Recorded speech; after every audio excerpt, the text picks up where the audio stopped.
Friends, welcome to my channel. ఈరోజైతే నేను ఒక మంచి బ్రేక్ఫాస్ట్ 14 months బేబీ రెసిపీతో వచ్చేసిన. సో ఈరోజైతే నేను సుజీ రవ్వ ఉప్మా ప్రిపేర్ చేయబోతున్నా. నేను ఈ సుజీ రవ్వనైతే ముందే నెయ్యిలో వేయించి పెట్టుకున్నా. దీన్ని ఒక 2 cups తీసుకున్నా ఈరోజు. కొన్ని 3 బఠానీలు, కొంచెం టమాటో, కొత్తిమీర, కొంచెం క్యారెట్స్, వీటన్నిటితో ఇప్పుడు ప్రిపేర్ చేద్దాం. ఇంకా ఒక గ్లాస్ ఆఫ్ వాటర్ మనం గిన్నెలో పోసుకొని మనం ఉప్మా ప్రిపేర్ చేసుకుందాము. దీంట్లోకి కొంచెం మనం డ్రై ఫ్రూట్స్ పౌడర్ కూడా యాడ్ చేస్తాం.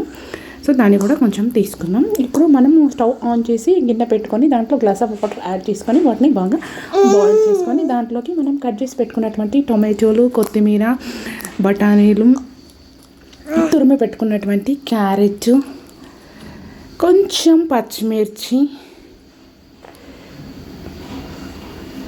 వేసేసుకుందాం. ఇవన్నీ వేసేసుకొని వాటర్ మరుగుతున్నప్పుడు అవి బాయిల్ అవుతాయి కదా, దాంట్లో ఇవన్నీ బాగా అవుతాయి. దీంట్లోకి కొంచెం సాల్ట్ యాడ్ చేసుకుంటున్నా. అదేవిధంగా కొంచెం జీరా,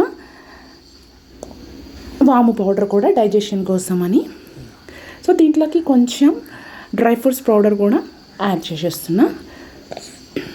సో ఇవి మరిగిన తర్వాత దీంట్లోకి మనం 2 tablespoons ఆఫ్ సుజీ రవ్వ మనం గీలో రోస్ట్ చేసి పెట్టుకున్నాం కదా, ఇవన్నీ బాగా వాటర్ మరిగిన తర్వాత మనం రవ్వని ఇందులో వేసేసుకొని కలుపుకోవాలి. స్టవ్ లో ఫ్లేమ్లో పెట్టుకొని దీన్ని కలుపుతూనే ఉండాలి, లేకపోతే ఉండలు కడుతుంది. కాబట్టి బాగా కలుపుతూ ఉడికించుకోవాలి. సో వెజిటేబుల్స్ అన్నీ కూడా బాగా ఉడికిపోతాయి.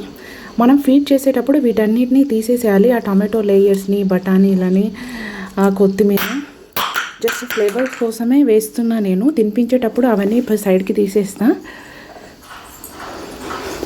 సో ఇట్లా కొంచెం దగ్గరికి పడుతుంది చూడండి. మనం లో ఫ్లేమ్లోనే ఇట్లా బాగా ఉప్మా ఉడికించుకోవాలి. బాగా థిక్గా అయిన దాకా కూడా మనం స్టవ్ పైన ఉంచకూడదు.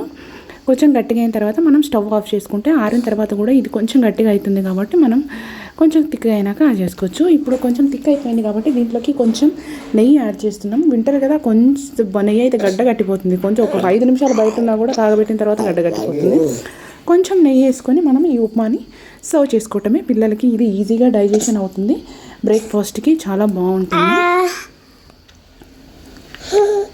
Simple recipe, simple and tasty and healthy suji rava upma for 1 year above baby. Hey, you like it?